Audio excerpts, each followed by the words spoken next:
Show me what any person loves most, and I will have my cue as to how that person can be induced to drift, until I bind him with hypnotic rhythm, with hypnotic rhythm, with hypnotic rhythm.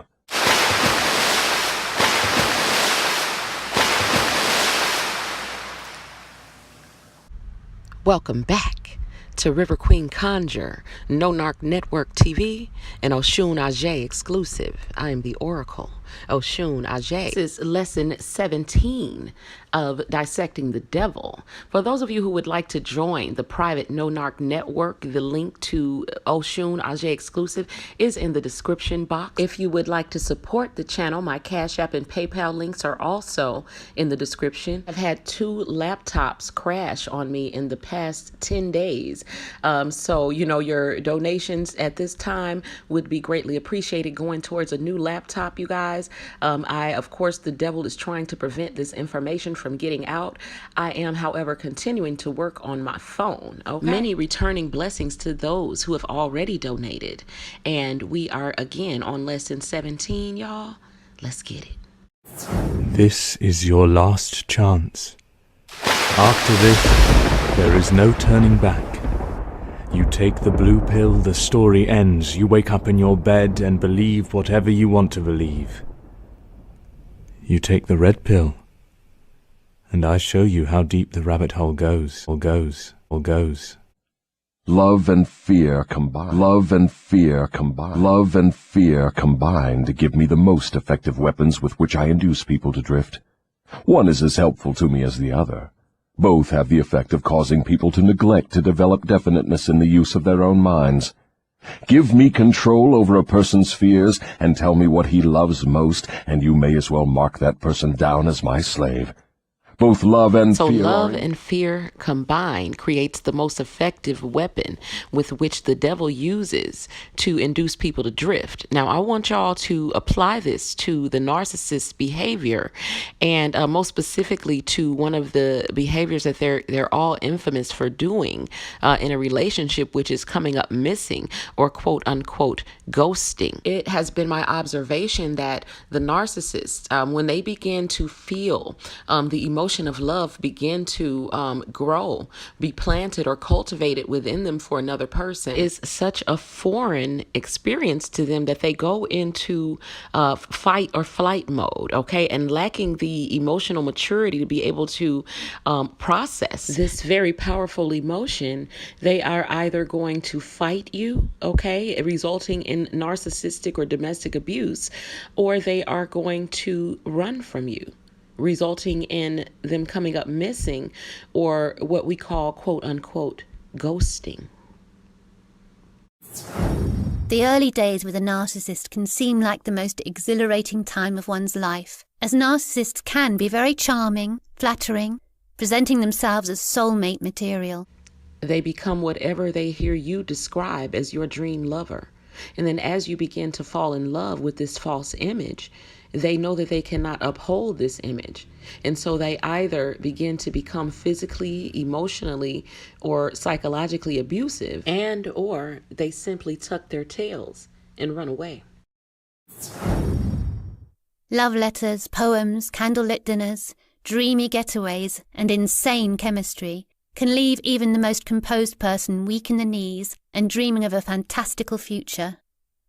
Everything seems like a fairy tale, when poof, he would just disappear for certain periods of time, no particular time that I could expect it. It was always unexpected, if you would, but it would just disappear. Both love and fear are emotional forces of such stupendous potency that either may completely set aside the power of will and the power of reason. This disappearing act can last anywhere from a few hours, a few days, to a few weeks or more. In the beginning of the relationship, these disappearances might come after a lover's quarrel, but in other cases they happen for no apparent reason. Without will and reason, there is nothing left to support definiteness of purpose. It leaves the victim wondering, what did they do?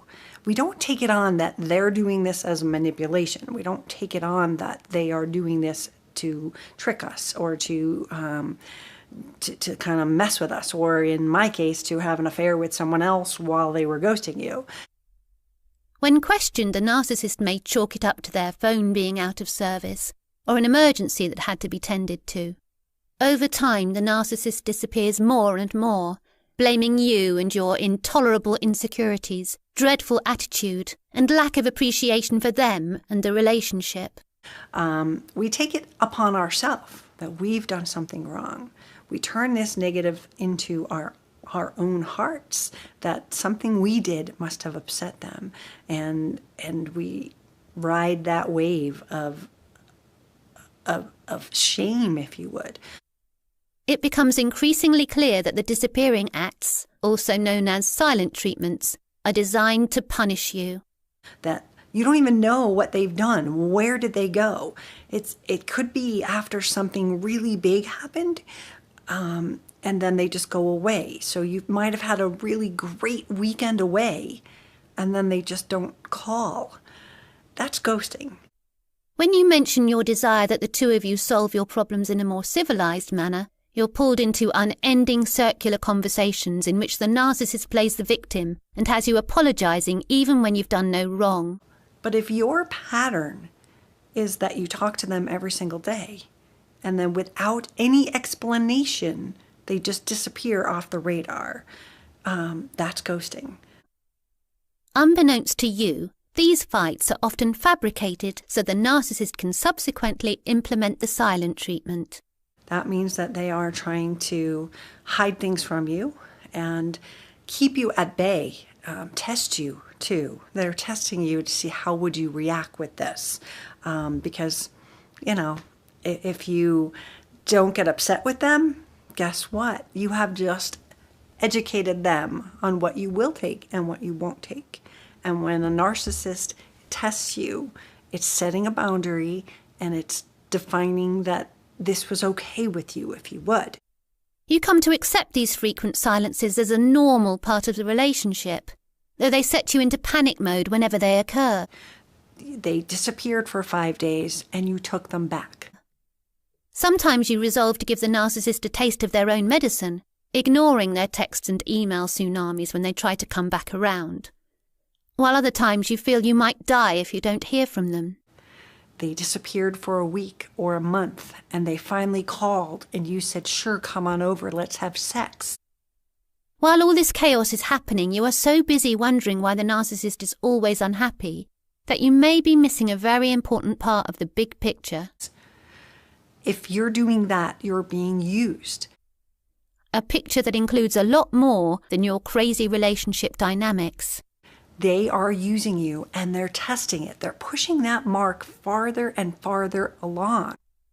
You may not even be aware of these other individuals, since narcissists are adept at hiding their double lives, sometimes for decades. If you don't set your boundaries, they will set them for you. You see, while you believe you're in love and trying to work it out, tolerating the narcissist's moodiness and their need to be alone, they are generally in one stage or another of relationship with other people. And they will lower the bar. A few indicators that these clandestine affairs are taking place include your partner putting their cell phone on lockdown, they're getting mysterious texts and emails at all hours of the day and night, or spending time with you 24/7 for several days and then vanishing for indeterminate periods of time.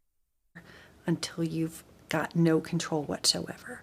Additionally, they may refuse to update their Facebook status to "in a relationship" and forbid you from posting any pictures or only doing these things begrudgingly if you threaten to leave. And you're sitting there for a month wondering where they are. Another warning that your partner has another life, or lives, going on behind your back is they're bringing up an ex who is obsessed with them, or how they broke up right before you met and their ex doesn't want to let them go. They may go as far as to say this ex is depressed or suicidal, and the narcissist must let them down gently. They just need more time, and they can finally get rid of their ex. This is dangerous territory. What's really going on is that the narcissist won't let their ex go completely. Even if the narcissist was the one to end the relationship, they keep most, preferably all, of their exes in the queue. Even more disturbing is that those glorious times when they spend 10-day stretches with you is the time they are giving the silent treatment to their ex. And when they subsequently disappear from your life, they've gone to hoover their ex in secret. Ghosting is a very, very bad thing that if we don't control it when they first start to pull this trick, then we will be the ones that are sorry later. The narcissist could well be dubbed the constant gardener because they are perpetually trolling for new targets, even though they always have a main source of supply. Furthermore, they are continuously ending relationships for various reasons, especially with those who require a lot of maintenance, i.e. normal human interactions, or have stopped giving the narcissist money or sex. However, narcissists typically don't let go of their exes completely. They've been known to contact old flames out of the blue, sometimes as long as 10 years post-breakup. If your partner is playing these juvenile love games, e.g. disappearing, hiding their cell phone, accusing you of being overly jealous, etc., then there is a very good chance that they are tending their garden of supply. But you can turn the situation around by pulling the weed that is your narcissistic partner and planting your own seeds of hope for a better future. But, Your Majesty, life would not be worth living if people never felt the emotion of love. Ah, you are right as far as your reasoning goes, but you neglected to add that love should be under one's definite control at all times. In other words, there should always be balance between emotion and logic. Of course, love is a desirable state of mind, but it also is a palliative which may be used to limit or destroy reason and willpower. So though love is something that we all seek and desire to experience, you guys, we have to be very, very careful and very discerning about who we bestow that love upon. Both of which rate above love in importance to human beings who want freedom and self-determination. So reason and willpower are more important than love when it comes to self-determination and obtaining freedom. So we should always be mindful of protecting our emotional states and also our thought processes anytime we engage in anything that is even remotely related to quote unquote understanding love. Out the gate that this is one of the weak areas that the quote unquote devil tends to target in order to try to break you down emotionally, mentally, and even sometimes physically. You can clearly see this dynamic manifest itself in the behavior patterns of the narcissist. Okay? If you've seen the movie The Matrix, you're probably aware of the concepts of the red pill and its opposite, the blue pill. According to Wikipedia, they are popular culture symbols representing the choice between embracing the sometimes painful truth of reality, red pill, and the blissful ignorance of illusion, blue pill. I understand from what you say that people who gain power must harden their emotions, master fear, and subdue love. Is that correct? That's actually not correct. People who gain and maintain power must become definite in all their thoughts and all their deeds. People who gain and maintain power must become definite in all their thoughts and all their deeds. People who gain and maintain power must become definite in all their thoughts and all their deeds. If that is what you call hard, then they must become hard. So it is absolutely not necessary to become quote unquote hard in order to gain and maintain power. It is only necessary that you balance your logic and emotion and remain definite in your purpose. Okay? The concept behind The Matrix has been around for centuries. In fact, the film was partly inspired by Plato's allegory of the cave. If you're in a relationship with a narcissist, you may have learned by now that all their pledges of love and promises of change are simply simulations. And in order to continue on the path to the fake future the narcissist promises, you may be taking the blue pill every day in order to make their betrayals seem less traumatic. I have just been in such good freaking spirits today because The blue pill. I don't even get disappointed in people anymore. I just kind of heal and move on with my life. The blue pill helps you tolerate the lies around their infidelities.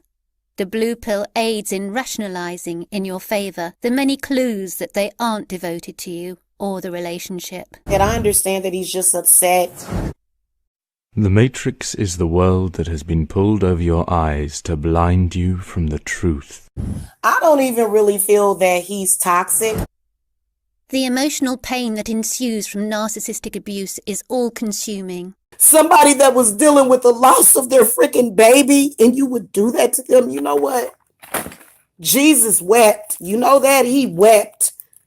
In many ways, it is more damaging than the abuse itself. And the only reason why I am crying is because I am a good person. And you know what? When somebody does me dirty like that, I know that my spirits are going to hurt you. Because by the time one has discovered their partner is a narcissist, they've already internalized the lies, the condemnation, and the excruciating treacheries. And I am a good person. I would never do this to anybody that I know. Your family and friends who've never experienced this have no idea why it seems to take you so long to get over it and move on. Unfortunately, no one can be told what the Matrix is. You have to see it for yourself. This person is despicable. The grief from narcissistic abuse is complex and arduous to overcome. It is multi-layered and often easier to ignore than to cope with. The blue pill helps with the recurrent cruel events that create PTSD triggers. And this dude is jealous of me, and that is what is going to get you where you going to go, buddy. That's on my word, man. Look. This happens when the subconscious mind cannot process the frequency and viciousness of the emotional trauma that occurs. And then also he's trying to prove that my youngest son is something wrong with him. And it's like, why? When you discover the person you've shared your life with, have believed in, and have forgiven numerous times, has absolutely no intention of changing. It's so embarrassing. I'm not going to bother anybody else. I'm going to make sure that Mike Mills goes to jail. Because you know what? Even though he's not robbing people like he used to, he's still robbing people. And he would not, like Mike Mills basically raped me. That was how I ended up in bed with him. Why do y'all think I did it? And you know what? I always planned when I moved to not tell him where I live, and he knows that. And that's why I swear to God, please remove this evil from my life forever.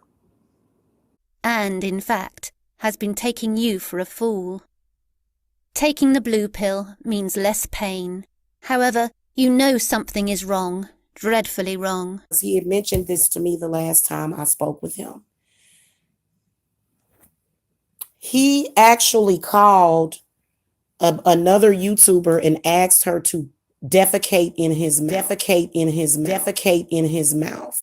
You begin Googling why your partner lies all the time, why they break up with you repeatedly only to insert themselves back into your life, why they disappear for days or weeks when you only try to discuss the relationship, why they're so verbally abusive. But maybe you should admit that you like to eat excrement.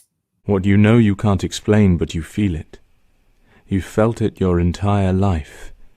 That there's something wrong with the world. You don't know what it is, but it's there. Like a splinter in your mind, driving you mad. The red pill. In the Matrix, Neo takes the red pill and awakens in the real world. He is forcibly ejected from the chamber in which he has been lying unconscious, unaware that he has been nothing more than a life force, a source of food for a computer brain created to make people submissive. I can't believe that there's people like this that actually exist. I just really cannot believe it. The false reality of the Matrix was designed to keep humans from knowing they were being used. You better be careful. The people just carried on with their lives, oblivious to the fact that an abusive entity like the computer brain even existed. That's horrible. Just like Neo, at some point in your journey through narcissistic abuse, you take the first red pill. You become aware of the scope and magnitude of narcissistic abuse. I can honestly say that I understand now that the first red pill comes with a soul-shattering force which makes it hard to breathe. If somebody like him, if I heard that they got shot by the police, I wouldn't even care. You wish you could take the blue pill again and erase this new knowledge that you've been burdened with. I really do hope something bad happens to you so that you can know how it feels. But just like in the movie, Once you've taken the red pill, the choice is irrevocable. I'm asking for prayers because You discover that you are nothing but a source of supply to the narcissist. he puts me on trial, he judges me, and then he expects. Everything they said and did was a campaign designed to keep you ignorant to the truth. He is psychotic. But now you are no longer living in the narcissist's mirage. You've awakened to reality. I believe that he wants me dead. Life after the red pill. Life after discovering your partner is a narcissist is difficult to navigate. One day he came over here banging at the door, about to cause a scene in front of my neighbors. You often fall back into behaviors you engaged in while under the influence of the narcissist's matrix. If he ever comes over here again, I have a crowbar and I will use it. You'll want to keep dosing yourself with the blue pill. You'll likely give in to the many hoovering attempts before you realize it's nothing more than a cycle. They're saying that I would actually accept him back, but every single time I have accepted him back, it is because he has threatened me. A pattern of deceiving you in order to bring you back into their false world. He has bullied me and threatened me. They do this because they need your life energy. And he hates the fact that I'm moving, and he knows I won't tell him where we live. I promised my son that I would not tell him where we live.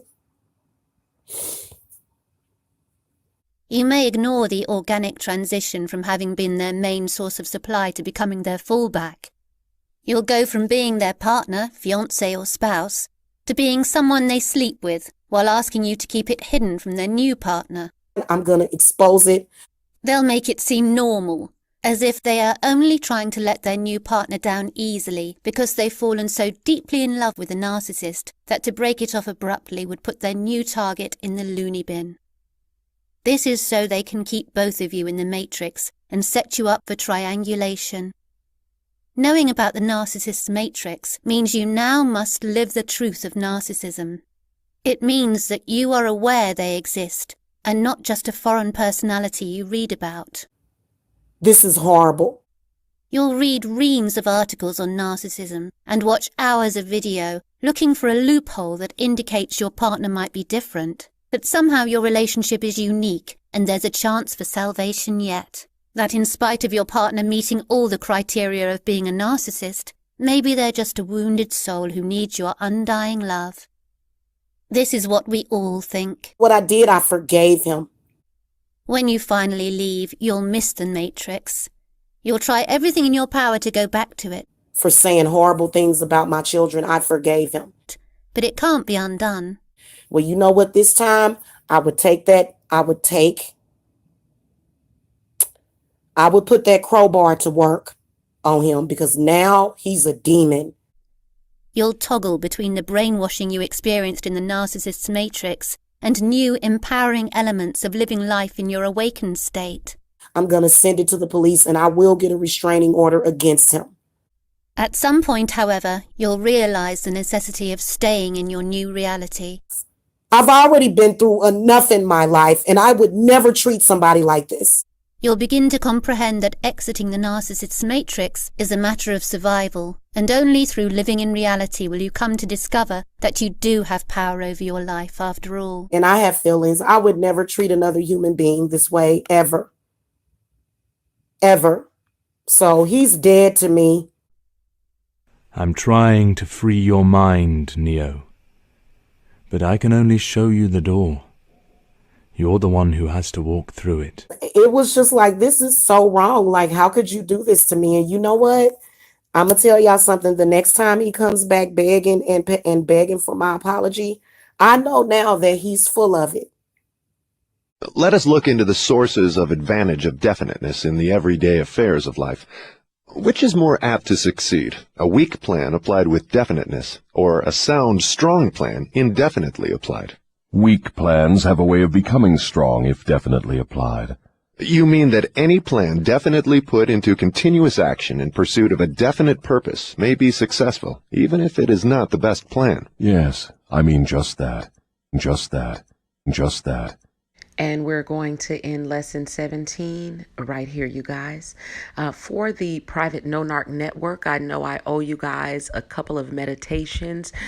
Stay on the lookout for those within the next 48 hours. I have not forgotten you guys. For those who would like to join the private No Narc network, click on the link for Oshun Ajay exclusive or Badass Witch exclusive in the description box. A special thank you to those who have donated, and if you would like to support the channel, my Cash App and PayPal links are also in the description box. Okay, for the private No Narc network members, I hope you guys have completed the first bonus lesson in the master key. If you have not, I suggest you guys get going. We will be discussing that in the next private live stream on IG. Check the group for the pre-schedule for that.